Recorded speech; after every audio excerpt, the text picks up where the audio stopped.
Hello everyone and welcome to this lecture, and today we are talking about merit and demerit goods. So our lecture is focused on the definition of a merit and demerit goods and also using some of the examples. So let's get started. Okay. Um, so a merit good, these are goods which bring about positive externalities in their consumption. So you should know that these are the goods which have the benefit, not only the individual but the rest of society. So which means when you look at education and healthcare, these are some of the examples which are very important that clearly define what is a merit good.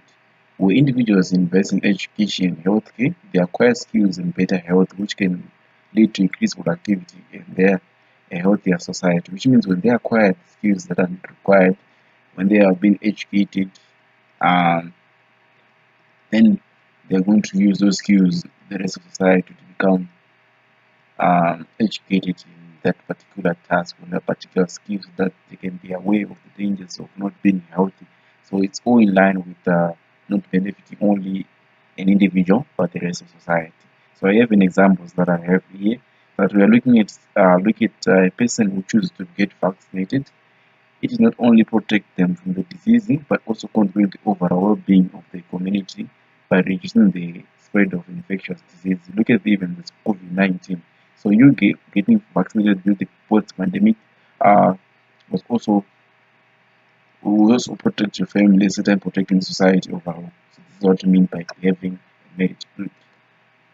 Then diagram of a marriage grid, as you can see here, is whereby we're having the social marginal social benefit is greater than the marginal private benefit, which means the section A, B, and C is representing the positive externalities that have been um, the society is benefiting from healthcare. Going to demerit goods, we conversely demerit goods result in negative externalities because as you know, negative externalities are things that affect even the third part or second person in the whole community as a whole. So the consumption of demerit goods imposes cost on society beyond the individual consumer because it's beyond the individual consumer, it's going to affect the rest of society. Society is going to suffer when the demerit goods um, are taken out.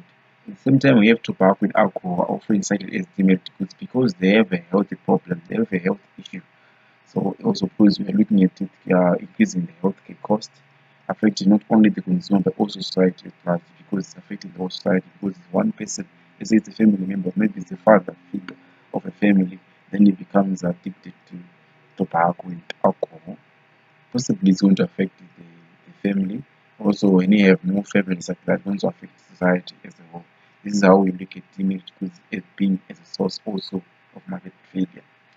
Also, when you look at the examples that we have here, is that smoking not only harms the individual health, but also contributes to increased healthcare expenses for society due to the treatment of smoking and related illness. Because there's no taxes are there in place to make sure that they rehabilitate these victims, which means in the increase of the healthcare expenses for society as a result of an individual health is also a source of is a good classic example of demerit goods, as you can see. Then this is a diagram with a demerit goods whereby alcohol is promoting what we call the marginal private benefit at the expense of the marginal social benefit, which means the A, B, and C are representing the negative externalities the society is suffering from the consumption of alcohol. So this is the diagram. Then let's look at some of the key difference between a merit good and a demerit good. Because as I've mentioned, when you talk about externalities, we are looking at the positive externalities benefiting both individual and society. We added displaying this. Also, maybe it's demerit good, whereby we are having negative externalities imposing cost on society beyond the individual consumer.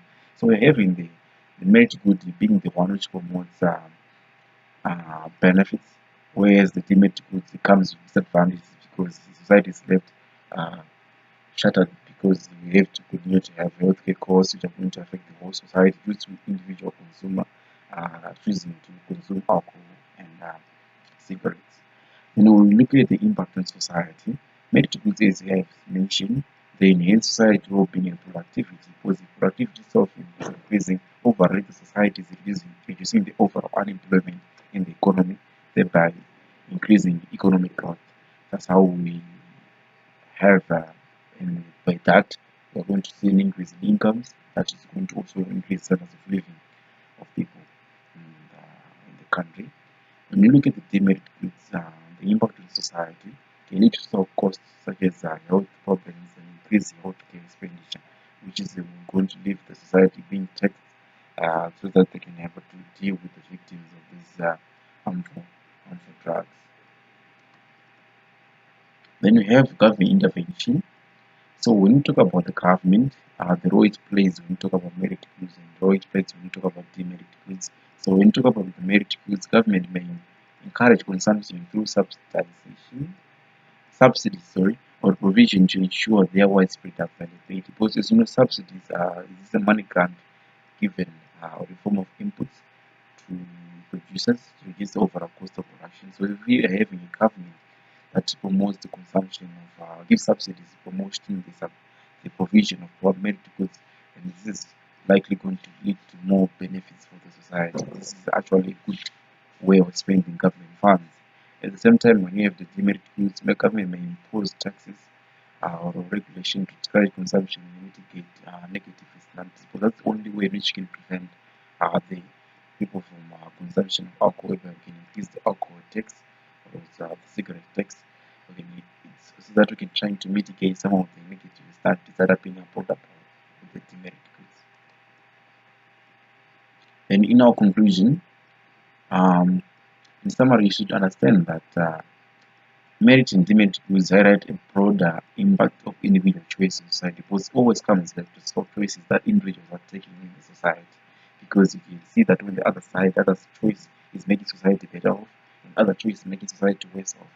So with merit goods contributing positively and demerit goods having negative consequences that extends beyond the consumer's individual consumer. Because you have seen that the individual consumer is the one actually making the increase in social cost in society.